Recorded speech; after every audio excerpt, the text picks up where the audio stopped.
Estamos unidos, em nome do Pai, do Filho e do Espírito Santo. Amém. Muito bem. Nossa aula de hoje, então, o nosso primeiro encontro, tem como tema Fundamentos Bíblico-Teológicos da Relação Fé e Política na História da Igreja. Ministra o nosso encontro de hoje, a aula de hoje, o professor mestre Padre Wendel de Oliveira Rezende, que é padre da Diocese da Campanha, aqui de Minas Gerais, administrador paroquial da paróquia Nossa Senhora da Conceição, em Cariaçu. O Padre Wendel é licenciado em Filosofia pela Universidade do Estado de Minas Gerais, UENG Unidade de Campanha, e é bacharel em Teologia pela Faculdade Católica de Pouso Alegre. Ele é especialista em Filosofia e Ensino de Filosofia pelo Centro Universitário Claretiano, e também especialista em Ensino de Português, Literatura e Redação pela mesma instituição. É também mestre em Filosofia pela Pontifícia Universidade Gregoriana de Roma, com especialização em Filosofia Teorética e área de concentração em Filosofia Medieval. Padre Wendel tem experiência nas áreas de Filosofia e Teologia medievais, com ênfase no pensamento de Tomás de Aquino. Atualmente, ele é professor nos cursos de Filosofia da Faculdade Católica de Pouso Alegre e do Instituto Filosófico São José, este da Diocese da Campanha, bem como editor do periódico Teoria, revista eletrônica de filosofia da Faculdade Católica de Pouso Alegre. Obrigado por acolher o nosso convite, padre. Sinta-se acolhido. Boa aula. Muito obrigado, professor Elvis. Muito obrigado ao Movimento Fé e Política da nossa Diocese da Campanha por essa iniciativa tão necessária, não é? E tão importante, principalmente em nossos tempos, né? Estamos prestes aí a iniciar oficialmente a campanha eleitoral e a propaganda eleitoral. Em primeiro lugar, eu gostaria, então, além de agradecer ao Movimento Fé e Política da nossa Diocese, e agradecer a todos e a todas que estão participando deste e vão participar também dos próximos encontros, né? Que nós pudéssemos, então, com a graça de Deus e a inspiração do seu Divino Espírito Santo, nós pudéssemos aproveitar ao máximo esse encontro para, de fato, conhecermos melhor, não é? Quais são os fundamentos bíblico-teológicos para pensarmos essa relação tão necessária entre fé e política, né? Talvez para alguns de vocês que já têm aí uma caminhada, e mesmo uma formação na área de humanidades, filosofia, sociologia, ciências políticas, ou mesmo teologia, né? Talvez para alguns de vocês aquilo que nós vamos apresentar aqui hoje não seja uma novidade assim de 100%, mas eu até disse para o professor Elvis que esse tema, não é, a política, não está assim em primeiro lugar entre os temas que eu costumo pesquisar, né, ou lecionar, mas que é um tema, é claro, que todos nós, professores, pesquisadores da área de humanidades, sempre acabamos nos esbarrando, né? Então, como eu disse, para alguns, certas questões que eu vou recordar aqui, não serão, assim, uma novidade tão grande, mas nós procuramos fazer um caminho, um recorte muito importante e necessário para que nós possamos, de fato, compreender melhor os fundamentos desta relação tão delicada, tão importante neste tema da fé e da política, ok? Bom, para que nós possamos nos organizar e não ter aí problemas ou contratempos com os microfones que, numa modalidade dessa virtual, podem gerar aí um certo ruído, eu penso que eu poderia fazer uma apresentação inicial e depois, ao final do nosso encontro, nós abrimos para perguntas ou acréscimos, contribuições, que eu tenho certeza que todos vocês têm muito aí a colaborar, tá bom? Acho que fica mais organizado assim e a gente evita esses ruídos ou essas dificuldades, às vezes até com o sinal, que acaba ficando um pouco pesado.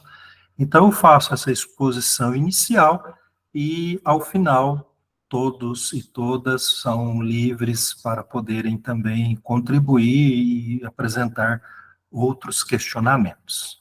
Tá certo? Bem, e ao final também eu vou apresentar todas as referências e obras que nós utilizamos para preparar esse material para vocês, tá certo? Para todos nós. Bem, então o professor Elvis, em nome do Movimento Fé e Política da nossa Diocese da Campanha, em Minas Gerais, pediu que nós conversássemos um pouco sobre este tema que aí está projetado, acredito que todos conseguem enxergar, né, e depois também nós vamos procurar um modo de disponibilizar esse material aos interessados, está em forma de texto. Agora, talvez alguns de vocês já exerçam as funções aí no poder público, outros estão se candidatando pela primeira vez, mas fato é que este curso ou estes nossos encontros são direcionados para candidatos que se dizem, pelo menos, católicos, ou que dizem professar a fé católica, tá? Então, é importante que nós tenhamos isso como ponto de partida, porque certas questões que nós vamos apresentar aqui, ou a ótica sob a qual nós vamos compreender certos temas, pressupõe justamente que todos nós que aqui estamos somos mulheres e homens de fé, né, que professam a sua fé na Igreja Católica. Nenhuma restrição, nenhum preconceito contra qualquer outra igreja ou denominação religiosa, mas aqui nosso ponto de partida é esse, pressupondo que todos são católicos que estão se candidatando aí às funções públicas, tá bom? Isso só para a gente delimitar um pouco a maneira como nós vamos entender certas questões, tá? Bem, agora, quando nós falamos desse tema, caros irmãos e irmãs, de fé e política, a primeira coisa que nós deveríamos, então, nos questionar é se, de fato, nós temos uma compreensão correta do que vem a ser fé e do que vem a ser política. Por quê?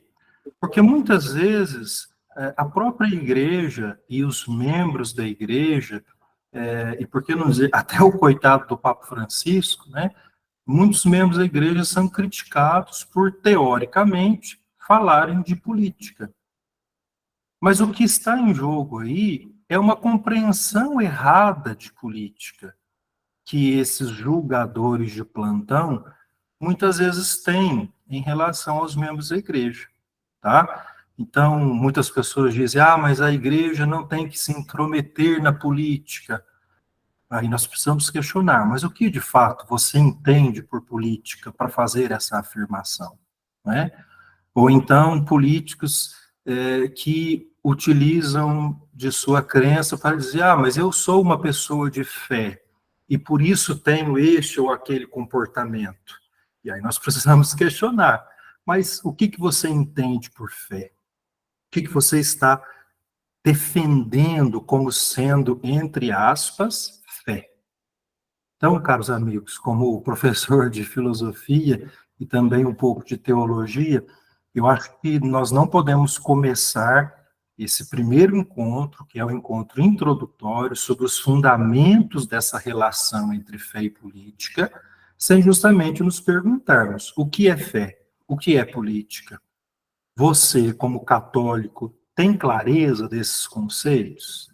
Ou ainda, o que é mais exigente, você agora, como candidato à eleição ou à reeleição, no caso de alguns, você tem consciência plena da sua fé e tem consciência plena do seu papel político enquanto cidadão, enquanto católico? Então, nós precisamos partir desses dois questionamentos iniciais e acrescentar a eles um terceiro. Bom, e o que fé e política tem a ver uma com a outra, né?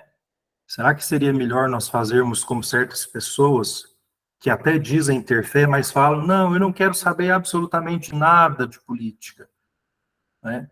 Então, vamos compreender primeiro o que é fé, depois o que é política, para que a gente possa, então, investigar ao longo da história da igreja, o que vamos fazer aqui hoje, como essa relação se estabeleceu, ok?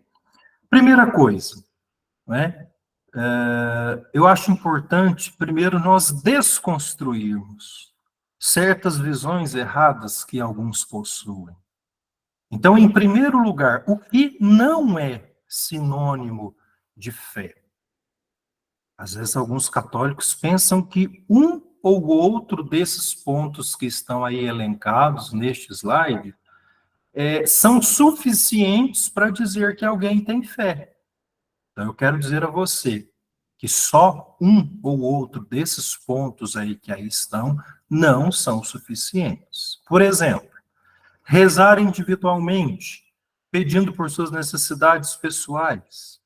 Falar de Deus ou em nome de Deus. Tem tanta gente que fala sobre Deus, mas que não tem fé verdadeira. Frequentar uma igreja, frequentar o espaço sagrado. Quantos e quantos que se dizem católicos estão ali? Eu sempre digo para o povo na paróquia, você está aqui de corpo presente apenas? Ou está inteiramente vivendo a sua fé? Ter recebido os sacramentos da iniciação cristã, batismo, eucaristia, crisma. Existem católicos, entre aspas, que os receberam, mas que vivem como se não fossem católicos. Ajudar financeiramente em obras da igreja, até pessoas sem vivência de igreja ajudam. Alimentar devoções que são muitas vezes particulares ou familiares, e participar de atos de devoção somente de vez em quando, e dizer, eu sou católico porque eu vou à Aparecida uma vez por ano, eu sou católico porque sou muito devoto do Divino Pai Eterno, mas só isso, você é só assim, só devoto e mais nada? Ter amigos religiosos ou com importantes funções eclesiásticas, eu sou amigo do padre tal, do bispo tal, do cardeal tal, do Papa Francisco, tudo bem, mas só ser amigo é um atestado de que você tem fé? Então, caros amigos e amigas, candidatos e candidatas, muito cuidado. O simples fato de você viver um ou outro desses elementos aí não é suficiente para dizer que alguém tem fé. O que é ter fé para você? Não é? Se nós fizéssemos essa pergunta para todos os paroquianos que vão à igreja aos domingos, a maioria talvez não conseguiria dar uma resposta muito madura. Às vezes vemos uma fé muito infantil. Para nos ajudar a pensar, coloquei algumas citações da última obra, com os últimos escritos do Papa Bento XVI. É uma obra póstuma, na verdade, foi publicada, né, depois do seu falecimento, e bem recente, lançada no final do ano passado, e em que o Papa nos lembra o que de fato é a profundidade do ato de fé, ou dessa relação de fé. Vejam só. Por um lado, diz ele, a fé é um contato profundamente pessoal com Deus, que me toca no tecido mais íntimo e me põe diante do Deus vivo com absoluta imediatez, ou seja, de modo imediato. Né? Deus me toca, isto é, de modo que eu possa falar a Deus, amar a Deus, entrar em comunhão com Ele. É preciso encontro pessoal com Cristo, já dizia a Conferência de Aparecida, lá em 2007. O encontro com Deus também significa, simultaneamente, que eu mesmo sou aberto, arrancado da minha solidão fechada e acolhido na comunidade vivente da igreja. Para que eu possa crer, eu necessito de testemunhas que tenham encontrado Deus e o tornem acessível para mim. Se eu digo que tenho fé, é porque alguém transmitiu esse testemunho de fé a mim, me fazendo, então, pertencer à igreja, graças a esse testemunho, a essa catequese que eu recebi. Desse modo, não se é cristão, diz o Papa Bento, para si mesmo, mas sim com Cristo para os outros. Não podemos jamais esquecer disso. Encontro pessoal com Cristo e vivência comunitária da fé. Isso sim é uma fé verdadeira. Ou seja, ter fé não nos dá, diz o Papa, uma espécie de bilhete especial para entrar na beatitude eterna. Ter fé não é ter um ticket de entrada no céu, mas ter a vocação, a construção do conjunto, o todo.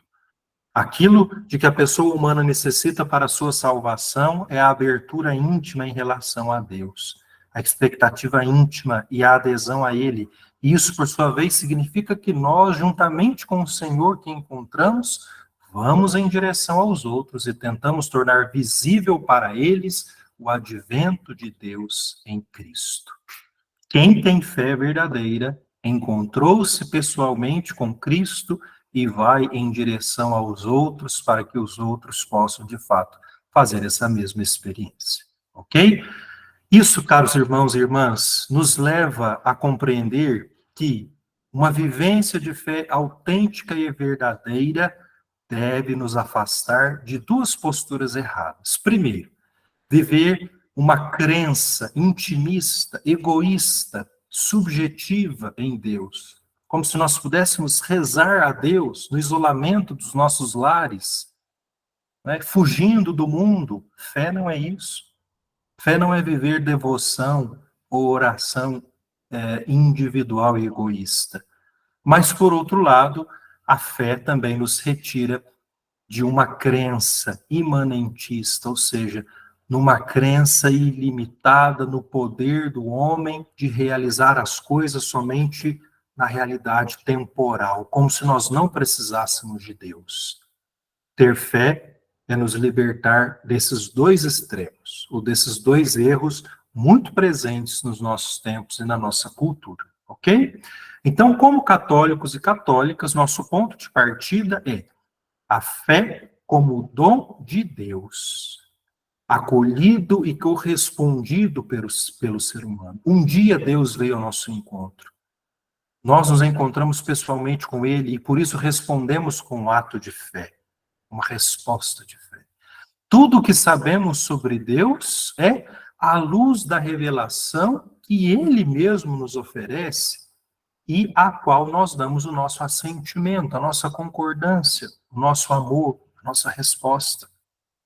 Nós, portanto, somos pessoas de fé que acolhem em seu íntimo o que o Senhor nos comunica e nós professamos a fé, eu creio, você crê, nós cremos, celebramos a fé na liturgia, na oração da igreja, das nossas comunidades e vivemos a fé em igreja, em comunidade.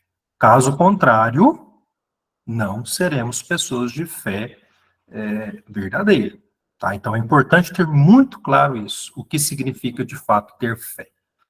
Segundo lugar, o que significa política? Um dos conceitos também mais confusos no senso comum, ou na cabeça da maioria das pessoas. Mais uma vez, vamos desconstruir o que não é sinônimo de política. Por exemplo, defender uma única ideologia, militar em um único partido, lutar pelos interesses de apenas um grupo ou segmento da sociedade, candidatar-se aos cargos públicos por interesse pessoal, discutir política somente na época da disputa eleitoral. Por exemplo, em alguns lugares as pessoas falam assim, esse ano é ano de política. Quer dizer, então só tem política de 2 em 2 anos? O restante dos outros anos que não são eleitorais, a política não importa. almejar cargos públicos para ajudar somente os próprios conhecidos, governar à base de conflitos de interesses, ou o famoso toma lá da cá, né? Se você faz uma coisa de bem, o outro te ajuda. Se você não faz, ele atrapalha o seu governo. Né? Uma política horrível, que não pensa no bem de todos, mas está sempre governando por meio de exigências para receber favores. E agir desonestamente em qualquer âmbito da vida pública. Então, todos esses pontos aí não são uma verdadeira política. São uma política às avessas. Uma política mal vivida, mal praticada, mal compreendida e muitas vezes desonesta. Tá? O que vem a ser o que vem a ser política, portanto? Em sentido lato, em sentido amplo, a política diz respeito a todas as interações que os seres humanos possuem em sociedade, na medida em que essas interações são influenciadas por relações de poder que integram, incorporam diferentes agentes sociais e governam comportamentos por meio da coerção, por meio de uma, digamos, condução de comportamento das pessoas. Assim, a política compreende como o poder é distribuído entre os diversos agentes sociais e como o poder é organizado e, consequentemente, todas as problemáticas decorrentes disso, tá? Então, este autor, por exemplo, nos ajuda a pensar isso, Petrucciani, e temos outros também teóricos da política que vão tocar nesse assunto, tá? Vale lembrar, nenhuma relação social está isenta de problemáticas de poder, ainda que seja de modo formal, ou seja, uma relação que é firmada por meio de um contrato social, ou uma relação informal. Por exemplo, a relação familiar, ela é formal se houver aí um acordo entre marido e mulher, né, um contrato civil, etc., mas ela é informal nos relacionamentos, nos afetos que são estabelecidos. Mas mesmo assim, existem aí situações de poder, né, entre os membros da própria família, numa relação amorosa, numa relação amigável, entre amigos. Existem situações em que um vai exercer poder sobre o outro, ainda que seja um poder afetivo, um poder sentimental e assim por diante. A relação trabalhista, associativa, né, das associações civis, e até mesmo na relação religiosa, por que não dizer? Não é? Então, nas formas institucionalizadas de poder, quando essas relações de poder são vividas em sociedade por meio de um estatuto político determinado, surge o Estado legitimamente constituído, oficialmente constituído, para justamente oficializar essa relação de domínio entre os seres humanos por meio de uma força considerada legítima. Isto é, existem poderes constituídos, no nosso caso, uma república federativa, por exemplo, em que o poder executivo, o poder legislativo e o poder judiciário trabalham, não é, unidos para que as relações de poder garantam a devida harmonia e convivência de toda a nação, ou de todo aí o estrato social, né?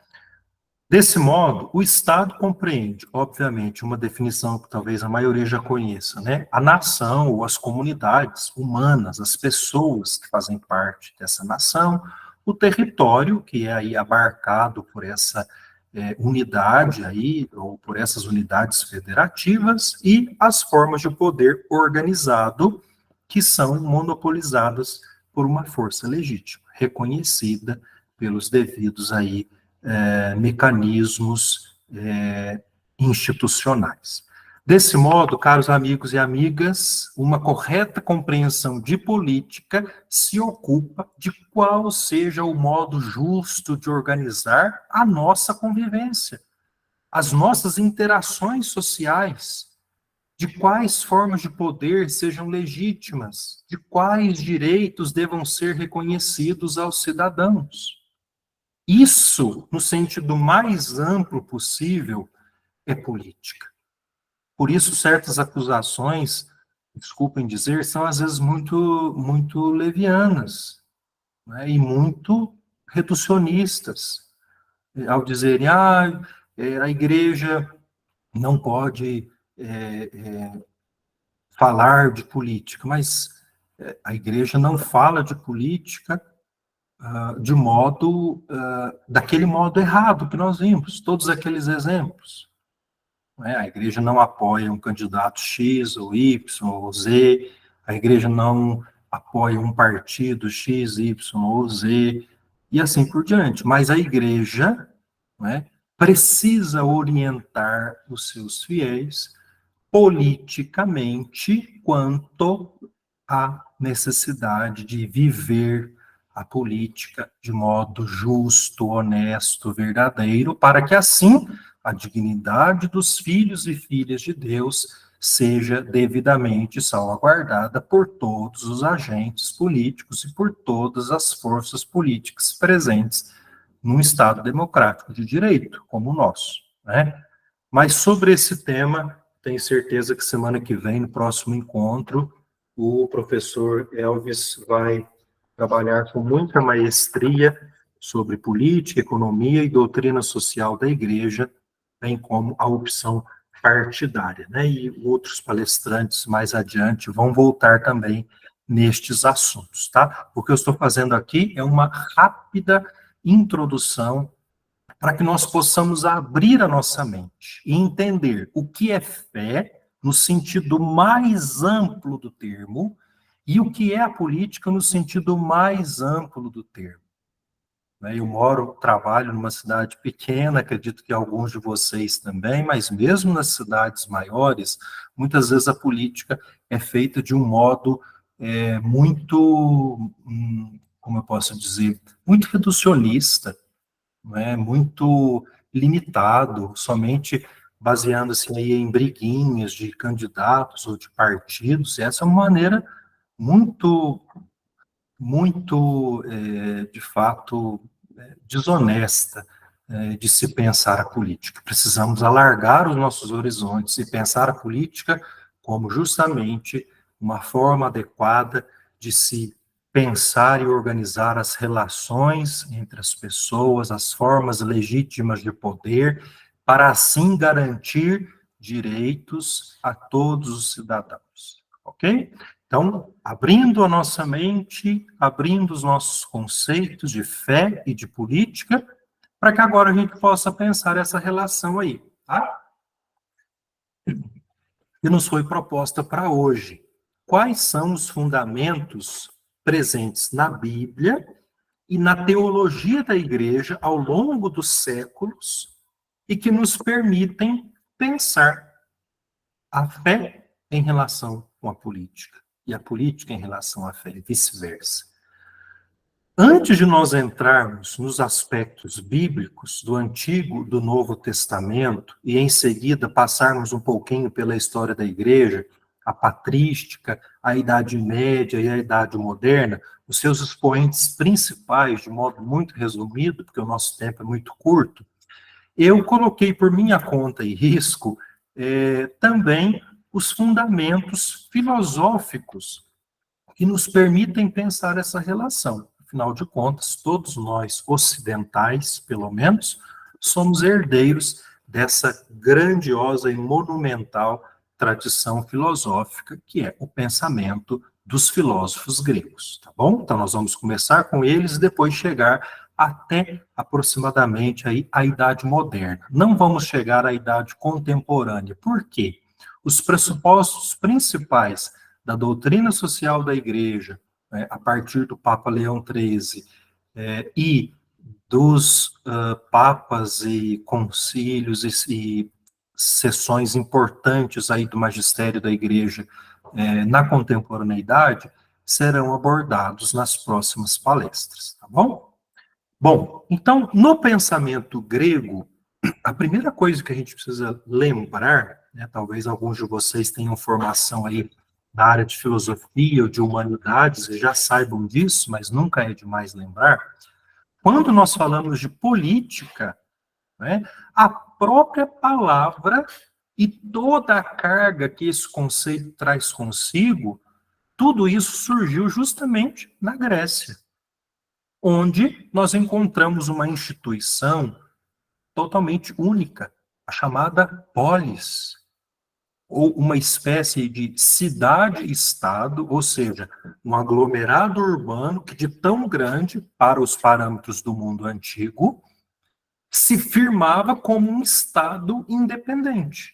Então nós não tínhamos um país Grécia, um país unificado como temos hoje, essa ideia de país, mas nós tínhamos cidades independentes e que de tão grandes se organizavam como um estado autônomo. Isso acontece quando? Entre o século sétimo e sexto antes de Cristo, pela primeira vez na história da humanidade. Isso é organizado assim. Nessa polis, o poder exercido não é mais um privilégio de oligarquias, ou seja, de castas, de grupos, principalmente ligados a laços reais, de realeza, ou então a grupos religiosos que ficavam isolados aí nos seus palácios, fortificados e protegidos. Não.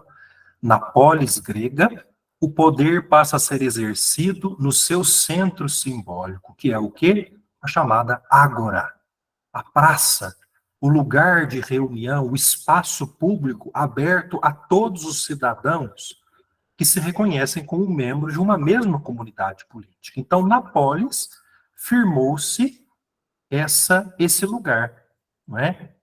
Esse lugar chamado ágora. E aí, nessa imagem, temos a representação das ruínas da Ágora de Atenas, né, que hoje se encontram ali,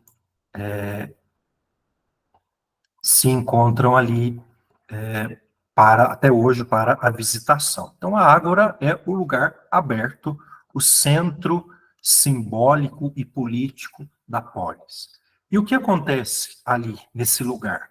O poder soberano não é mais uma exclusividade das classes abastadas, os detentores do poder financeiro, nem de castas espirituais que detinham o poder religioso e nem de grupos militares que detinham o poder militar. Mas, na polis grega, o poder passa a ser exercido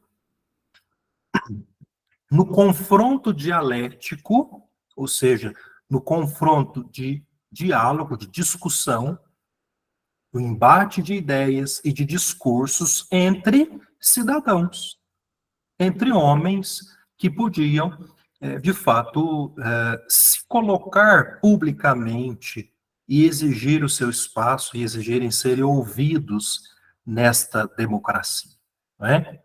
E aí vejam só, com as reformas de legisladores como Clístenes no final do século VI e Péricles em meados do século V, tudo antes de Cristo, né? A Assembleia dos Cidadãos de pleno direito, assim chamada pelos legisladores, também chamada aí de eclésia, ou seja, assembleia reunida, né? Essa palavra eclésia depois vai dar origem até à palavra igreja, né, em grego.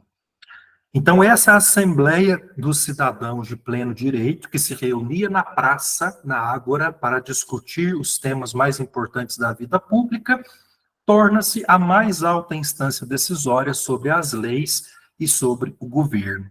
Então, a Assembleia dos Cidadãos define quais serão os rumos da política na polis grega. Isso se dá em Atenas e em algumas outras cidades-estado da Grécia de modo muito pleno, tá? Embora, vejam só a última frase aí desse slide, embora nós falemos de uma democracia grega, né, que dava a possibilidade direta do cidadão participar, ela carecia, por outro lado, de uma organização estatal, institucionalizada, para reger aí essas relações, e ela tinha suas restrições. Quem era cidadão pleno de direitos na Grécia eram somente pessoas do sexo masculino, livres e maiores de 18 anos. Mulheres, escravos, crianças, adolescentes e outras situações, não podiam, de fato, participar. Tá? Mas, de qualquer modo, esse modelo da polis grega vai marcar para sempre a história política do Ocidente. Tá? Bom, o contexto da polis representou também um grande avanço para a filosofia, para o próprio pensamento do Ocidente. E na polis surgem, então, filósofos que vão se diferenciar dos primeiros pensadores, porque os primeiros filósofos tinham se preocupado, basicamente, em buscar o princípio que estruturava a realidade, a physis, ou a natureza do real. Né? E agora, na polis, ou na cidade, acontece a chamada virada antropológica da filosofia. Pensadores como Sócrates, por exemplo, vão se voltar para todos os temas que tocam a vida e o conhecimento humanos. A filosofia começa a se preocupar com os assuntos mais importantes aí, que tocam a vida humana. E depois da morte de Sócrates, que foi injustamente condenado pelo próprio regime político de Atenas, o seu discípulo Platão vivencia, então, a crise da democracia ateniense, que vai se demonstrar cada vez mais uma democracia fraca e insegura. Tá? E o que Platão vai nos propor concretamente em termos de política? Né? No seu diálogo O Político, Platão defende que a política é a arte que deve orientar as demais artes da vida humana e a própria vida da comunidade, norteando o bem de cada homem num bem que é comum e que é mais elevado. Né? Além disso, na República, considerada uma das obras-primas de Platão, o filósofo acrescenta que essa política deve obrigatoriamente tornar os cidadãos melhores por meio de boas leis e de um bom governo. Logo, uma boa política deve ser feita somente por pessoas que compreendem o que é o verdadeiro bem, ou qual é o bem mais elevado. Platão faz a sua famosa afirmação de que os filósofos são os mais preparados para governar, porque eles entendem o que é a sabedoria, entendem o que é o bem mais elevado, e que, portanto, outros grupos sociais preocupados com bens particulares não deveriam se dedicar a essa missão. Tá? Bom, assim, Platão nos ajuda a compreender, Sócrates também, que é a personagem principal aí dos seus diálogos, que a política não pode ser uma competição por riqueza, por honras ou por poder. Isso, obviamente, é válido, principalmente nos dias de hoje. Por quê? Uma política feita à base de competição por riqueza, honra e poder faz com que a política se torne fonte de injustiças, de ignorância e de desequilíbrio entre o aspecto racional, concupiscível e irascível, que no entendimento de Platão existe em cada um de nós e existe na sociedade. Então, todos nós somos motivados pela nossa razão, pelos prazeres e pela vontade. E quando a política é mal feita, há um desequilíbrio entre essas dimensões, tanto de cada um de nós individualmente, quanto na sociedade. E aí, as injustiças e as buscas, as competições, as deslealdades e desonestidades na busca por honras, por poder e por riqueza vão fazer com que um verdadeiro caos político exista na sociedade. Tá? Então, Platão é um primeiro grande expoente nesse aspecto político grego. Segundo nome, obviamente, não poderíamos deixar de mencionar, é Aristóteles, discípulo de Platão, e que, por sua vez, conheceu já o final da polis grega. Aristóteles foi professor de Alexandre Magno, imperador da Macedônia, e que faz a expansão do Império Macedônico, reorganizando aí a política grega. Né? Mas, de qualquer maneira, a política, o pensamento político de Aristóteles está baseado nessa ideia de uma polis, né? E Aristóteles busca compreender qual é o bem do ser humano, qual é o bem do povo, ou do grupo a que aquele ser humano pertence, e qual é o bem das cidades, ou das polis, né, que vão compor aí essa ideia de organização política grega, né? Na sua obra Ética a Nicômaco, Aristóteles define a política como uma ciência prática, né? Ela visa a um bem, né, social e, por que não dizer, também ético do ser humano. É uma ciência que dirige, é diretiva e é arquitetônica, ela estrutura a vida do homem para que ele possa viver bem e alcançar a sua felicidade, ou a sua eudaimonia, que é a sua realização enquanto tal, né? Em outra obra, chamada de propriamente Política, e que vai dar o nome a esse conceito aí, que vai entrar, né, para o pensamento ocidental. Aristóteles fez isso com vários conceitos, política, metafísica, enfim, e outros tantos. Ele é um grande organizador de primeiros conceitos. Nesta obra chamada Política, Aristóteles defende que a comunidade humana é naturalmente organizada em relações de poder. O homem é, por natureza, político, porque todo indivíduo se sente necessitado de pertencer a um todo, né, a um povo, a um grupo. Desse modo, Aristóteles faz sua famosa afirmação de que o homem é um zoon politikon, ou seja, o homem é um animal político, que estrutura interações sociais e políticas cada vez mais amplas. Nasce numa família, amplia a sua família pela descendência que deixa, relaciona-se na sua vila, no seu conjunto mais próximo aí de vizinhos, em seguida numa cidade da qual ele é cidadão, e em seguida num estado, né? Então, isso, segundo Aristóteles, faz parte da natureza do ser humano. O que ele entende por natureza?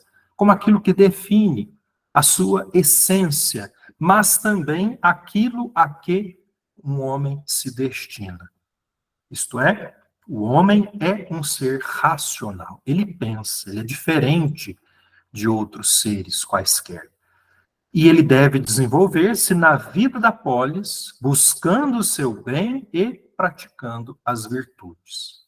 Por isso, no entendimento de Aristóteles, se um indivíduo não consegue fazer parte dessa comunidade política, ou ele não quer obstinadamente, né, realizar a sua natureza política, vejam só, ele não é parte do Estado, ele está se ausentando de uma participação no seu próprio Estado. E, consequentemente, vejam a gravidade dessa afirmação, né?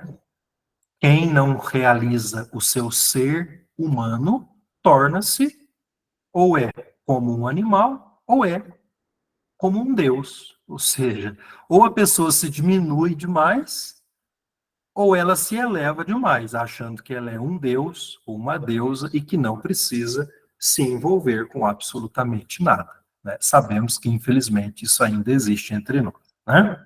Bem, para Aristóteles, o melhor modelo político ou o melhor regime é a chamada politeia, que seria o equilíbrio entre o governo de poucos e o governo de muitos. O de poucos, a aristocracia, e o de muitos, a democracia. Como isso era organizado na cabecinha de Aristóteles? Na politeia, existiriam, então, requisitos para a participação dos cidadãos e os cargos públicos seriam distribuídos para pessoas eleitas, porém, que tivessem capacidade para desempenhar essa função. E assim não seria uma democracia, digamos assim, para que qualquer um pudesse se candidatar ao cargo, mas deveria ser uma candidatura somente de quem tivesse competência no entendimento de Aristóteles para desempenhar essa função. Tá? Então, seria quase que uma democracia seletiva, né, entre aspas, para podermos entender. Então, na filosofia política de Aristóteles, o Estado melhor é aquele em que todos os cidadãos possuam bens suficientes e que seja também o mais estável. Por quê? Grandes riquezas e grandes pobrezas suscitam as convulsões que levam, em última instância, à tirania.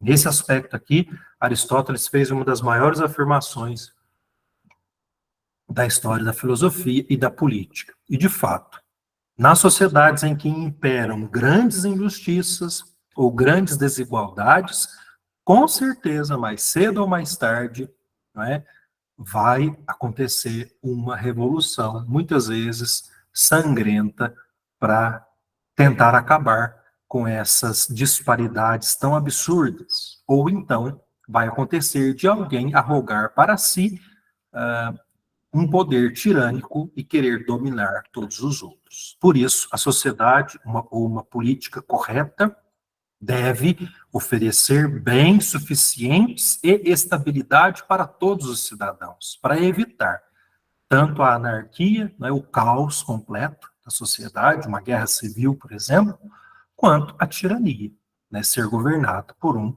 tirano terrível, opressor e violento. Ok? Bom, aí nós podemos então agora passar para o fundamento bíblico, né, da fé e da política. Lembrando que nesse período aí dos nossos filósofos, antes de Cristo, simultaneamente alguns livros do Antigo Testamento estavam sendo redigidos, alguns deles são contemporâneos. E a história do povo de Israel, né, séculos antes, ou por que não dizer milênios antes, mais ou menos, 2000 anos antes, já estava se desenvolvendo com toda a força. Né? Então vejam só, na fase inicial da história do povo de Israel, este povo não tem reis, como outros reinos ou impérios antigos. Israel, a princípio, não tem. Por quê? Desde a criação do mundo, passando pela história dos patriarcas, pela história do Êxodo, passando pelos juízes, Deus é o único Senhor do povo de Israel. E Deus mesmo intervém na história desse povo, enviando os seus ungidos, os seus inspirados, os seus mensageiros, homens e mulheres, para que eles possam ajudar a conduzir este povo. Porém, em determinado momento da história de Israel, o próprio povo vai pedir a Deus um rei. Nós queremos um rei, para que nosso povo seja forte e possa vencer estes povos vizinhos que têm todos os seus respectivos reis. Mas aí, Samuel, o último dos juízes, né, diz para o povo, olha, vocês estão pedindo isso a Deus, mas lembrem-se que o poder do rei corre o risco do despotismo. O rei corre o risco de se tornar um déspota, ou seja, alguém que exerce o seu poder de modo unilateral, individual e às vezes tirânico. Né? Por outro lado, Deus concede esse pedido ao povo. O rei pode ser experimentado como um dom de Deus que vem em socorro do seu povo, se esse rei for realmente fiel à palavra de Deus, ou aos preceitos divinos. Vejam só, o primeiro rei de Israel, Saul, é sagrado no ano de 1050 a.C. Como eu disse a vocês, a história de Israel estava acontecendo paralelamente à história aí dos outros grandes reinos do mundo antigo. O rei escolhido e consagrado por Deus deverá tornar visível o senhorio divino e o seu desígnio de salvação, ou seja, o rei não faz o que ele quer em Israel. Ele deve fazer o que Deus manda. Ele deve mostrar o poder de Deus ao conduzir o seu povo e, principalmente, defender os fracos e assegurar a justiça. Caso o rei se afaste desse ideal, ele será advertido pelos profetas e inúmeros profetas vão colocar o dedo na cara dos reis de Israel para dizer das suas infidelidades, e eles serão também punidos. O primeiro rei, Saul, já é punido. A dinastia não passa para o seu filho, ele perde o poder real. Porque Saul se tornou arrogante. Não queria mais obedecer a palavra do Senhor, não queria reconhecer que o seu poder vinha de Deus. E o que Deus faz? Manda o profeta ungir Davi, aquele menino ruivo, fraquinho.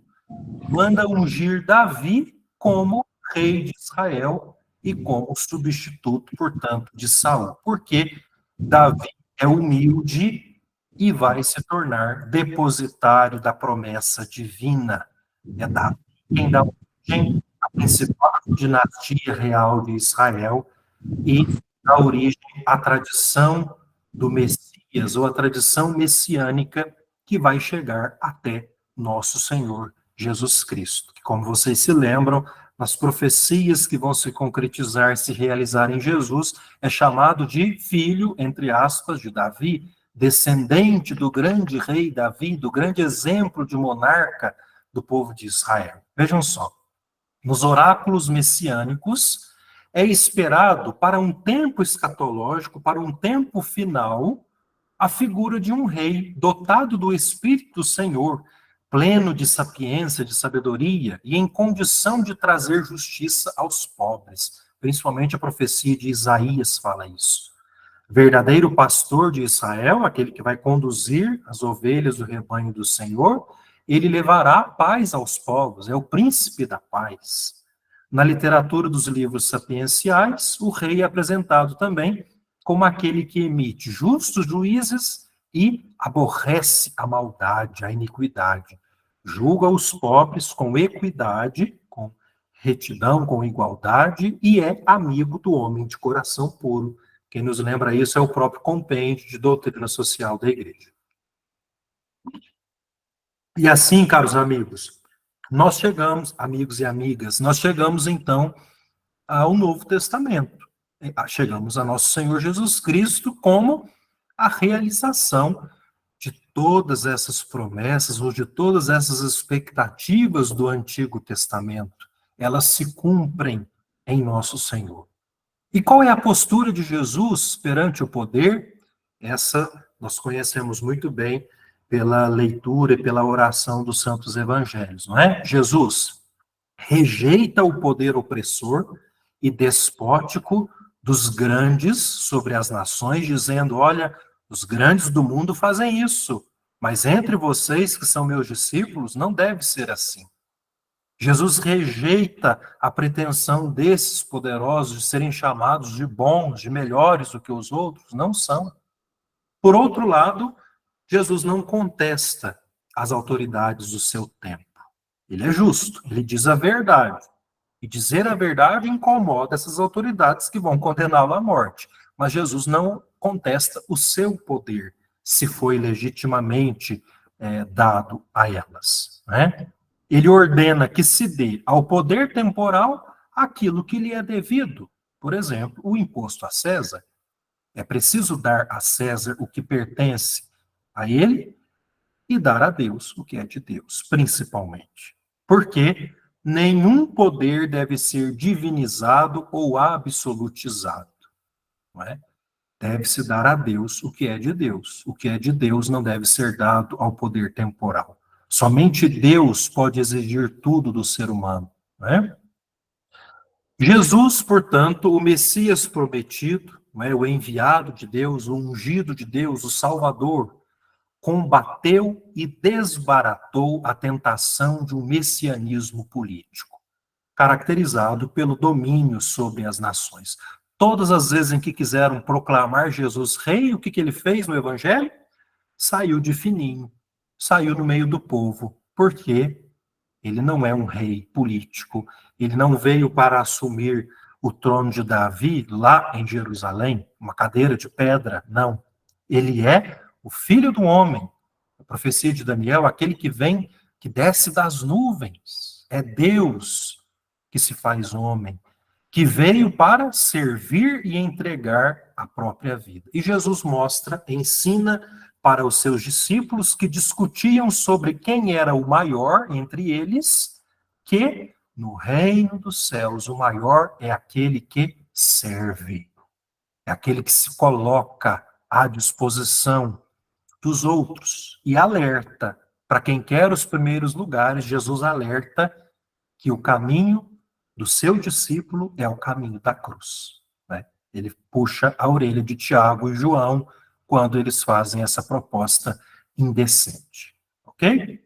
Bom, nas cartas de São Paulo, o apóstolo recorda para nós a necessidade de se submeter aos poderes constituídos, se é que esse poder legítimo é de fato legítimo, né? Se for, né, esse poder corresponde à ordem estabelecida por Deus. Desse modo, o apóstolo diz na carta aos Romanos que deve-se dar a cada um o que lhe compete: o imposto, o tributo, o temor e o respeito. Além disso, na carta aos Romanos ainda e também na primeira carta a Timóteo, Paulo lembra que o cristão deve fazer o bem diante de todos os homens, inclusive da autoridade que está a serviço de Deus, para o bem das pessoas e para fazer justiça contra os maus. Ou seja, o cristão deve obedecer à autoridade e respeitar a autoridade, que, por sua vez, deve estar a serviço do bem e a serviço da justiça. Mesmo em meio às perseguições sofridas, sabemos qual será o destino de Paulo, também de Pedro. Paulo, recomenda a oração pelos governantes para que a autoridade política possa garantir uma vida calma e tranquila, com piedade e dignidade para todos. Sendo assim, Paulo é um grande exemplo de alguém que prega a fidelidade a Deus e o respeito aos poderes temporais, para que esses poderes possam exercer a sua função com tranquilidade. Ou seja, não vale a pena ser um rebelde sem causa. Ser rebelde só por rebeldia também não leva ninguém a lugar algum, né? Nas cartas de Pedro, o apóstolo exorta os cristãos a se submeterem à autoridade humana por amor a Deus. O rei e os governadores devem punir os malfeitores e premiar aqueles que são bons no exercício de uma autoridade honrada, vivida por um comportamento reto que silencie a ignorância dos insensatos. Desse modo, a liberdade do cidadão deve ser sempre usada para servir a Deus numa obediência livre e responsável à autoridade que promove a justiça e garante o bem comum. Então, Pedro vai bastante na linha de Paulo e lembra a necessidade de a autoridade ser correta, honrada, responsável e que garante a justiça e o bem comum, tá? Mas eu gostaria de lembrar vocês que ambos foram martirizados por um poder político, o Império Romano, não é? E ainda assim, Pedro, crucificado de cabeça para baixo, porque não era cidadão romano, né? Era lá da Palestina. E Paulo, porque tinha cidadania romana, foi degolado, né? Ambos na cidade de Roma por volta do ano 67, né?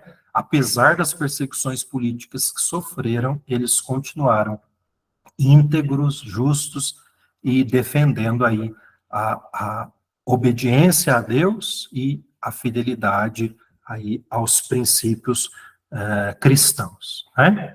No livro do Apocalipse, o último, né, na ordem aí da nossa Bíblia, o texto apresenta o símbolo da besta, imagem do poder imperial que persegue e mata os cristãos. O Apocalipse é escrito nesse contexto de perseguição, em um dos contextos de perseguição que o Império Romano empreende, não é?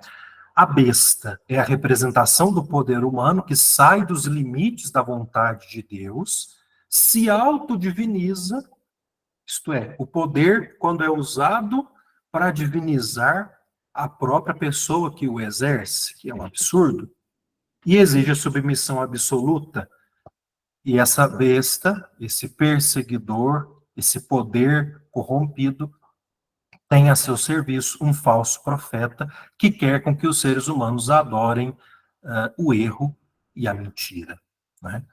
E aí vejam só o que nos diz o compêndio de doutrina social da igreja. Em face de tais poderes, perseguidores, corruptos, etc., idólatras, São João, né, o possível autor aí do livro do Apocalipse, recomenda a resistência dos mártires, daqueles que entregaram a sua vida por causa do evangelho. Dessa maneira, os fiéis testemunham que o poder corrupto e satânico é vencido, porque já não tem ascendência, já não se coloca acima deles. Então, embora fale dessa realidade, o livro do Apocalipse é também um sinal de esperança de que a fortaleza dos mártires vencerá todas essas dificuldades e perseguições. Tá? Resumindo, o que vimos do Novo Testamento. Qual é a grande novidade que a fé cristã apresenta, portanto, para o tema da política? Lembrando, a palavra de Cristo é uma mensagem de salvação, não é uma mensagem política. Jesus rejeita qualquer analogia com um poder temporal, um poder meramente humano, né? Embora a mensagem cristã seja uma mensagem de salvação e não necessariamente de política, né? A história cristã vai ser decisiva para a história política do Ocidente. Por quê? Porque, em primeiro lugar, a mensagem cristã revolucionou o mundo antigo ao defender a igualdade de todos os homens, dotados da mesma dignidade de filhas e filhos de Deus. Numa sociedade dividida entre senhores e escravos, como era a sociedade antiga, o cristianismo propôs com coragem que as distinções não têm mais valor diante da incomparável filiação divina. Paulo registra isso na carta aos Gálatas: não há mais judeu ou grego, escravo ou livre, homem ou mulher, pois todos vós sois um só em Cristo Jesus. Sois o quê? Filhas e filhos de Deus. E é isso que mais importa. Essa dignidade mais elevada. Além disso, no Sermão da Montanha, Jesus inverte os valores dominantes na sociedade antiga clássica, baseada na força, na riqueza, no orgulho dos poderosos. O que Jesus propõe? Caridade, fraternidade, pobreza, desapego e misericórdia para com os que são mais pequeninos e mais fragilizados. Jesus vira a pirâmide do extrato social antigo de cabeça para baixo.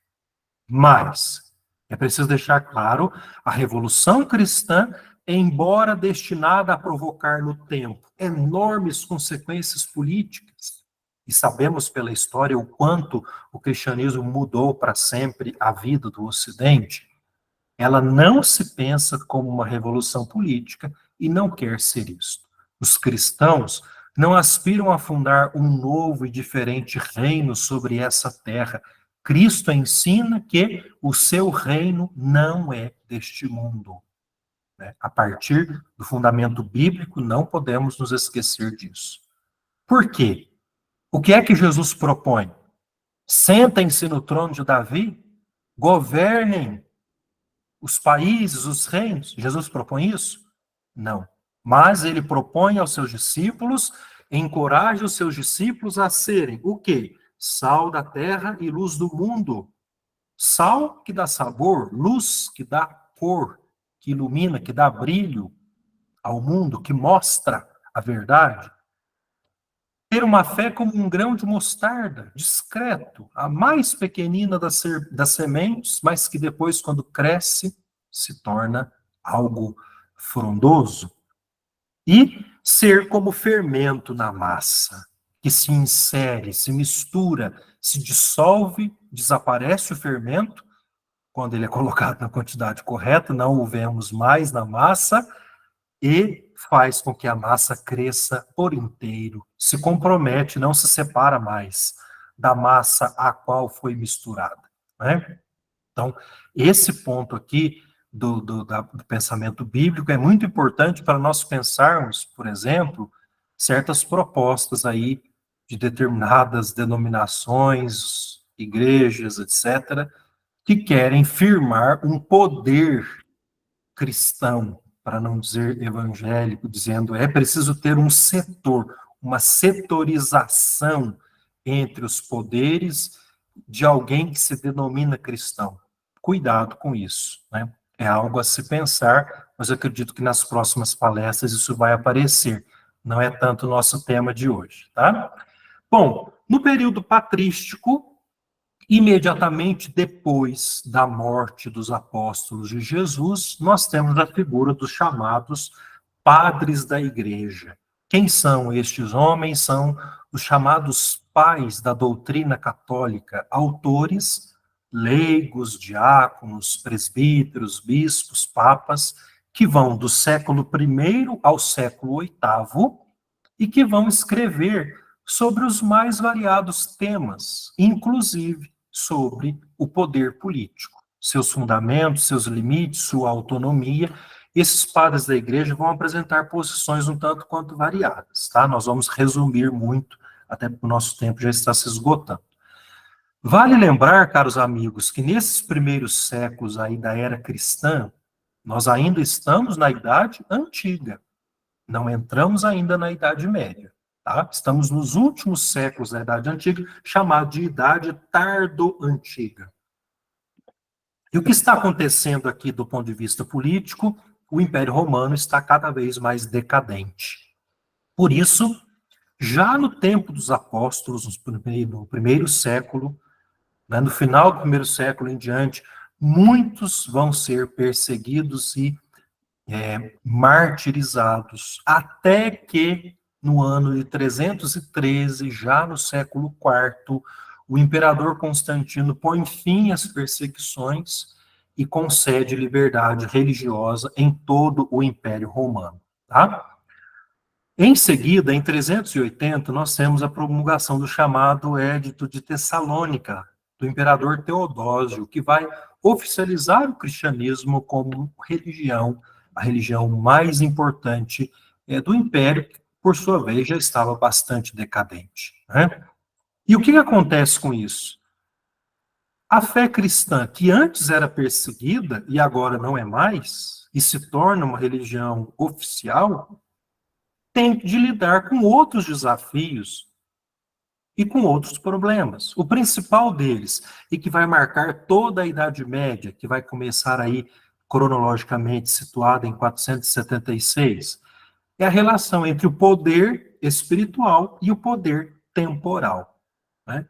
Por exemplo, vejam só, no final da Idade Antiga, Santo Agostinho, bispo de Hipona, no norte da África, né, o maior nome, sem sombra de dúvidas, da patrística latina, Santo Agostinho escreve uma obra chamada A Cidade de Deus, De Civitate Dei, publicada em 427. Né? Essa obra foi escrita com que finalidade? No ano de 410, a cidade de Roma é saqueada por uma tribo de bárbaros, chamados godos, né? Liderados por Alarico, que é o rei dessa tribo. Né? E aí, alguns amigos de Agostinho escrevem para ele perguntando, olha, essa destruição que nós vimos aqui é sinal de que o fim do mundo está próximo? E, além disso, os cristãos estavam sendo acusados de serem os responsáveis pela decadência do Império Romano. Então, Agostinho escreve, a partir de 410, e vai terminar só em 427, 17 anos, esta obra, A Cidade de Deus, que é uma obra grande, né? E ele, então, começa procurando responder a esses problemas. Agostinho começa recordando que Roma já sofreu muitos outros problemas, muito antes do cristianismo existir. E ele lembra também que o critério para se julgar se um Estado é justo ou não está na vivência da verdadeira justiça, que é a justiça cristã. Além de dar a cada um o que lhe é devido, cuidar, amparar os que são mais frágeis. Então, a justiça cristã deve ser o critério para todo e qualquer Estado. E aí, Agostinho é duro. No livro 19 da Cidade de Deus, ele diz que Roma não foi uma verdadeira república, uma verdadeira res pública, coisa pública. Por quê? Em Roma faltava a justiça, uma vez que as relações de poder se baseavam na opressão, na força dos poderosos contra aqueles que são mais fracos. E aí, vejam só, no livro 4 da Cidade de Deus, vejam como Agostinho é duro e ao mesmo tempo é profético nas palavras e que valem até os dias de hoje. Eu fiz questão de colocar para que vocês possam conhecer. Agostinho afirma que quando um Estado se deixa levar pela corrupção, os reinos do mundo se tornam como o quê? Um grupo de bandidos. Vejam só a dureza dessas palavras. Palavras de Agostinho. Banida a justiça, quer dizer, num governo em que a justiça é extinta, o que são os reinos, senão grandes quadrilhas de ladrões? O que são as próprias quadrilhas de ladrões, senão um pequeno reino? Agostinho é um retórico, por isso ele faz essas perguntas para provocar. Né? Continua. As quadrilhas são também um bando de homens, regidos pelo comando de um chefe, unido por um pacto de sociedade, como o roubo repartido pela lei do arbítrio. Então, Agostinho diz, olha, num reino que se torna corrupto, há uma semelhança muito grande com as quadrilhas de bandidos, porque também na quadrilha os bandidos se organizam. Também na quadrilha tem um chefe e tem aí um pacto que faz com que eles possam se organizar. O roubo repartindo aí de acordo com o arbítrio do seu chefe ou dos seus membros. Resumindo, um reino em que não há justiça torna-se uma quadrilha de bandidos. Forte, né? E aí Agostinho continua. Se esse mal se avoluma com o ingresso de muitos homens perdidos, a ponto deles se apossarem de localidades, constituir sedes, ocupar cidades, subjugar povos, mais evidentemente ganha o nome de reino, que abertamente lhe confere não a cobiça abandonada, mas a impunidade agregada. Ou seja, num reino corrupto que toma conta de locais, sedes, cidades, não é?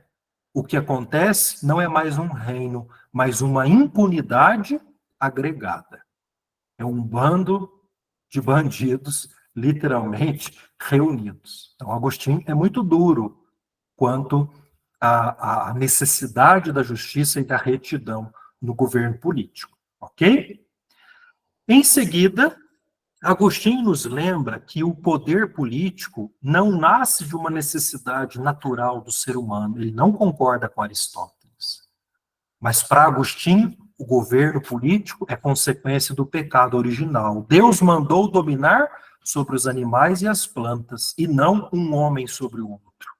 Por isso, Agostinho diz que o governo surge, a política surge para controlar as pessoas que querem cometer atos errados e manter a paz e a concórdia na cidade terrena, que por sua vez diferencia-se justamente da cidade de Deus. Vejam só, a cidade terrena representa o governo do amor a si mesmo, o desejo de glória, a ganância e a ambição. Agostinho é um pouco pessimista, tá? E a cidade de Deus é governada pela lei do amor, pela lei do evangelho, da humildade e do sacrifício de si mesmo. Então, existe uma oposição entre aquilo que é a cidade de Deus, tudo que Deus sonhou e tudo que Deus deseja como vida plena para os seus filhos e filhas, e aquilo que é a cidade terrena. Essa oposição, esse dualismo só vai acabar no momento final, no fim dos tempos, quando for definitivamente instaurada a cidade de Deus, o reino de perfeita concórdia e paz. A Idade Média tem início, cronologicamente, aí, de modo didático, situada em 476, quando o último imperador romano no Ocidente é retirado do poder. Tá?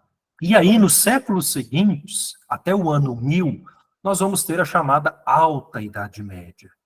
E nesse período, né, a principal questão que vai nortear o problema da fé e da política é a disputa entre o poder espiritual da igreja e o poder temporal dos governantes. Os autores vão divergir quanto a essa interpretação e quanto às posições que vão tomar. Por exemplo, nós temos São Gregório Magno, no século VII, foi Papa, e Santo Isidoro de Sevilha, também no século VII, que é o último padre da Igreja Latina, ele foi um espanhol, né?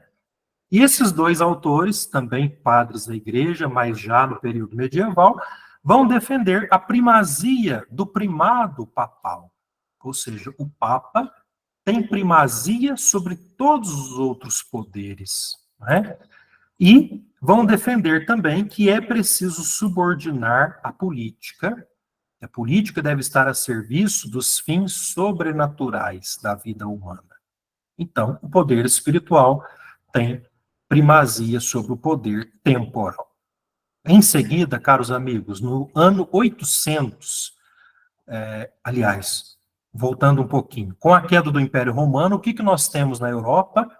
Pequenos reinos bárbaros que vão se organizar, tentar se organizar em porções menores do território, utilizando-se algo da estrutura romana que sobrou.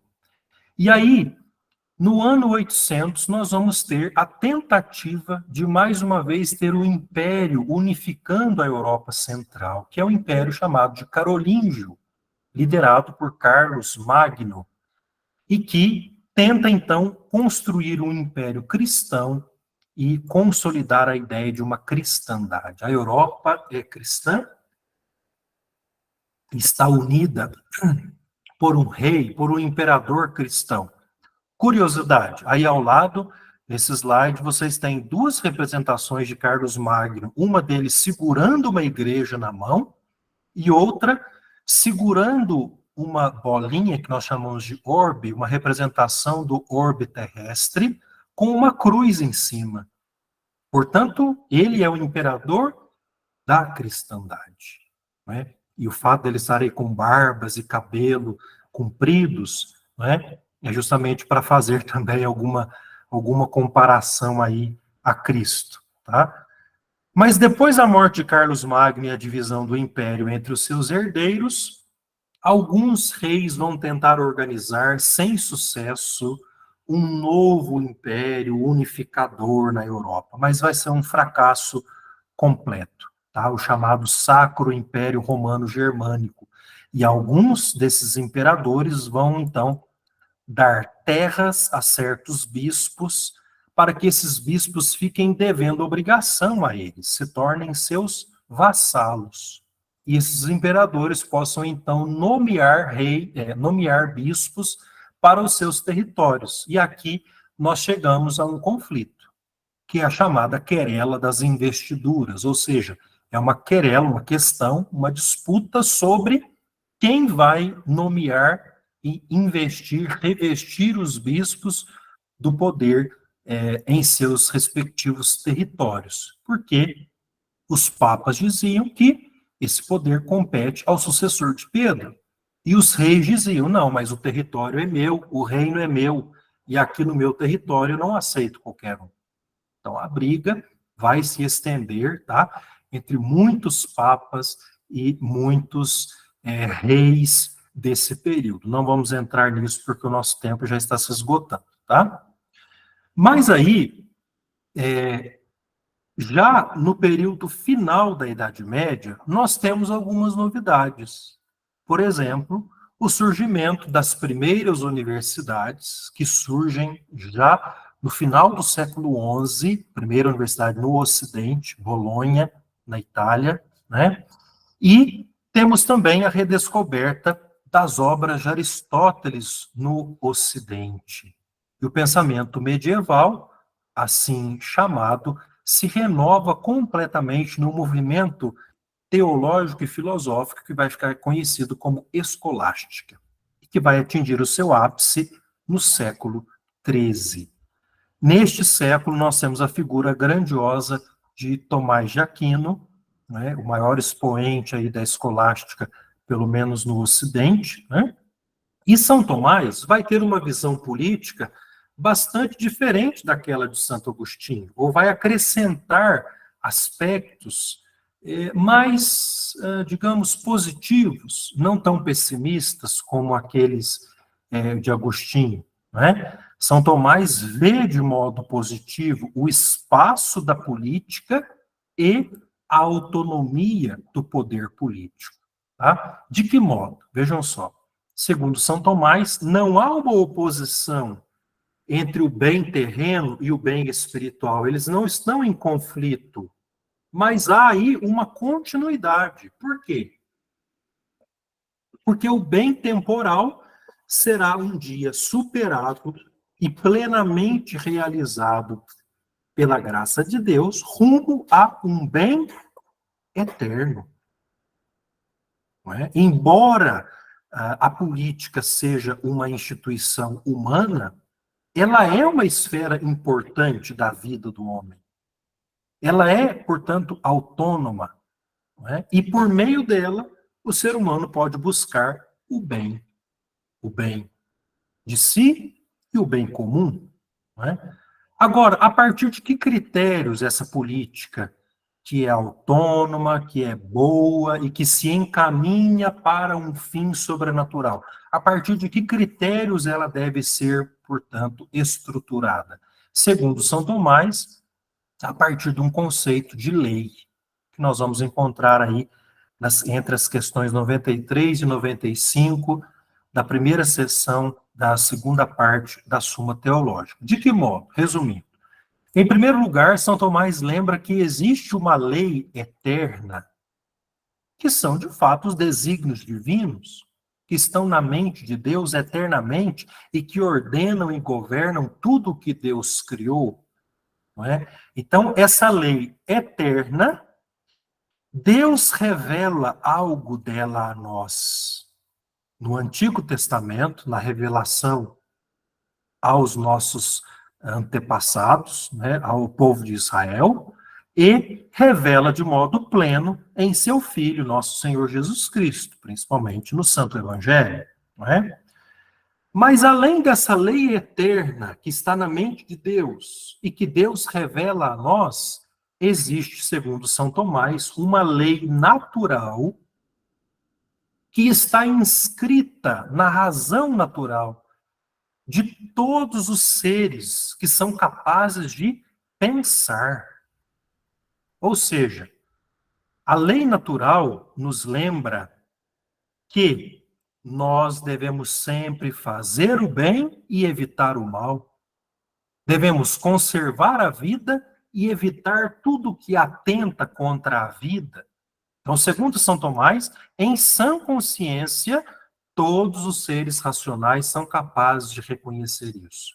Tá? Mesmo aqueles que não são cristãos. E, por fim, existe a lei humana, que é o quê? O registro que cada sociedade, que cada nação vai fazer das suas normas de conduta para que os homens possam viver de acordo com a lei natural, com a lei divina e com a lei eterna. Ou seja, a lei humana é a lei positiva, registrada pelas nações para conduzir os homens rumo ao bem e fazer com que eles possam evitar o erro e ter medo da punição. E garantir que assim a sociedade possa viver em paz e em concórdia. Então, no entendimento de São Tomás, o poder político é necessário, como dizia Aristóteles.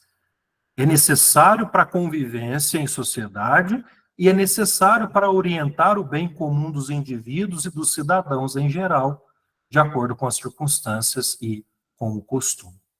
Sobre o melhor jeito de governar, o melhor regime político, o que São Tomás nos ensina?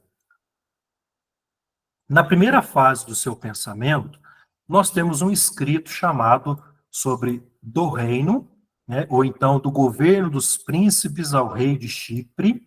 É uma pequena obra dirigida a Hugo II, rei de Chipre, que morre em 1267. Então, São Tomás não termina o escrito. O destinatário morreu, ele desiste de escrever. Tá?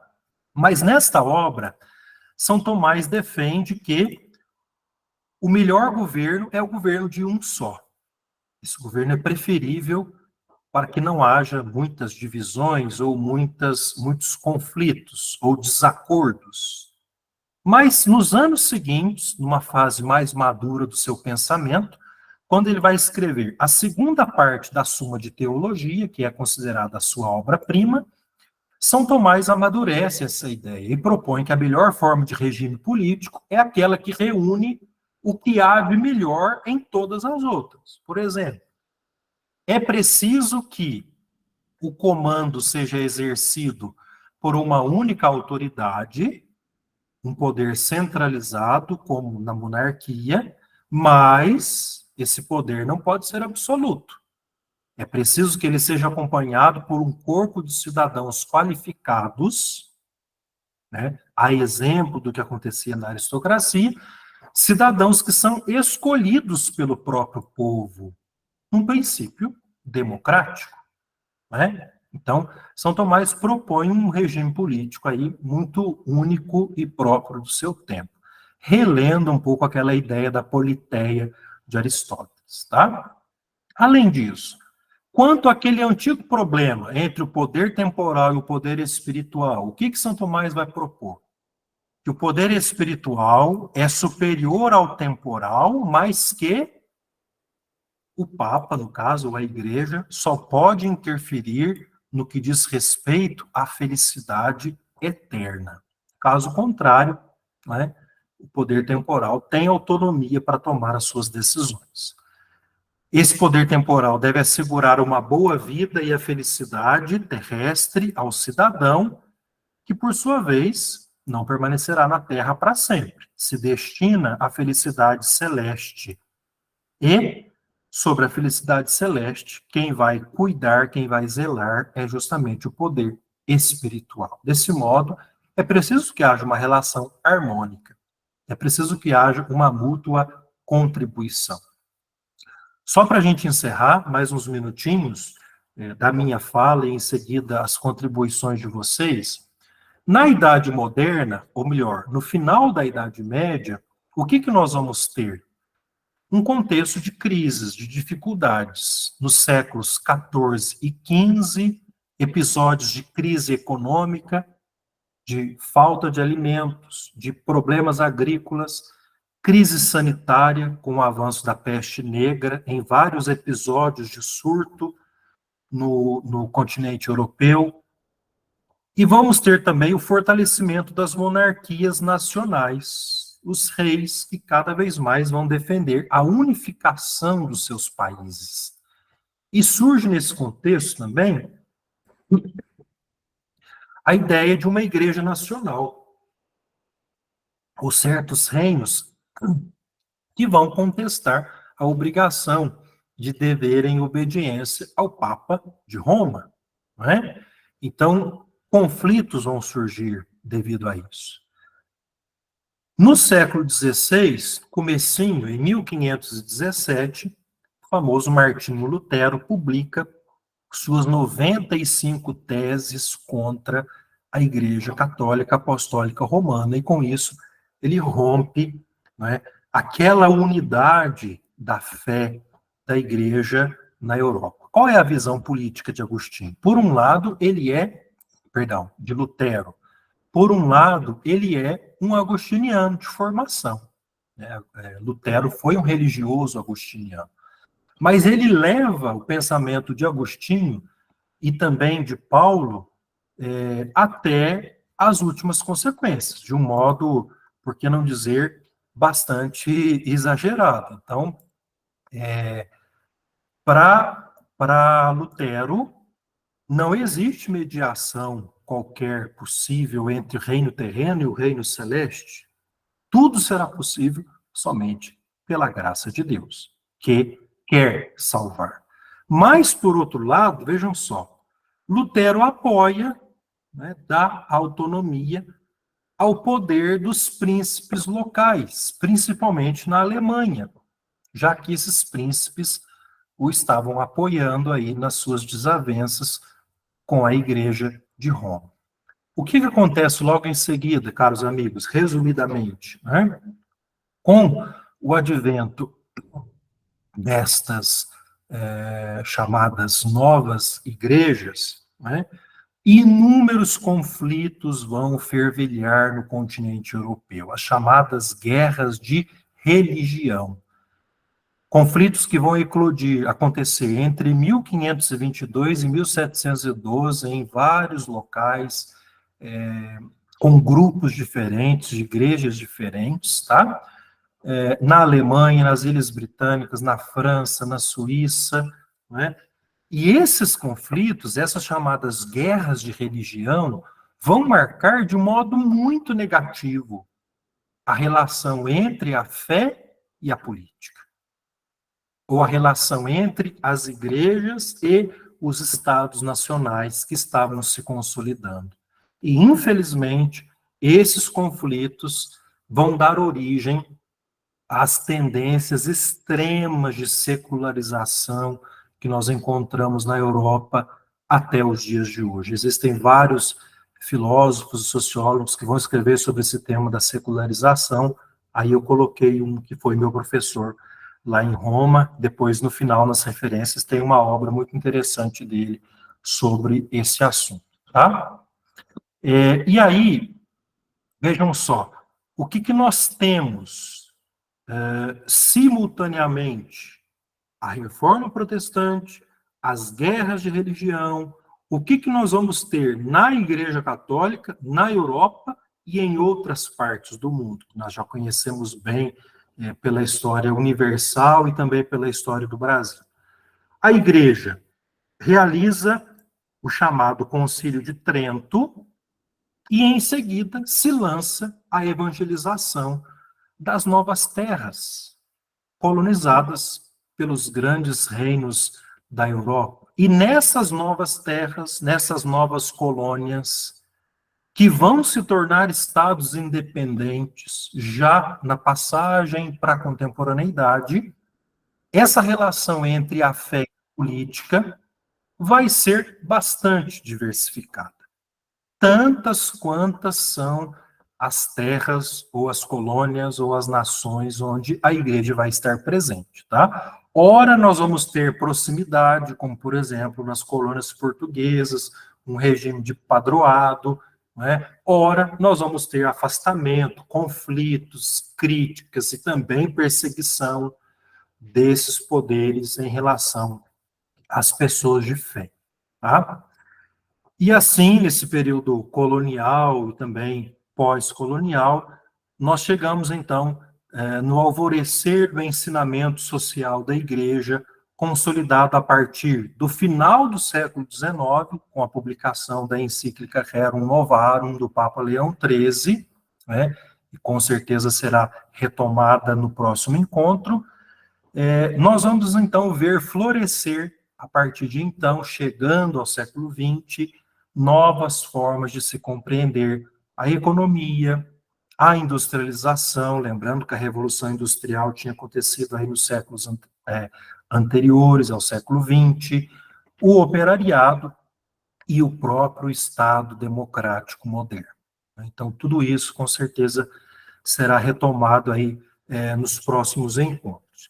Mas, de modo muito resumido, para que todos possam recordar, ou ao menos conhecer, nós então procuramos apresentar esses fundamentos filosóficos, bíblicos e também teológicos dessa relação fé e política no pensamento aí de grandes autores da nossa tradição católica, tá bom? E aí eu coloquei ao final as referências, todas as obras de filósofos, de teólogos, de santos e outros autores que nós utilizamos para a nossa apresentação e que depois vocês poderão consultar com a devida calma e a devida o devido cuidado.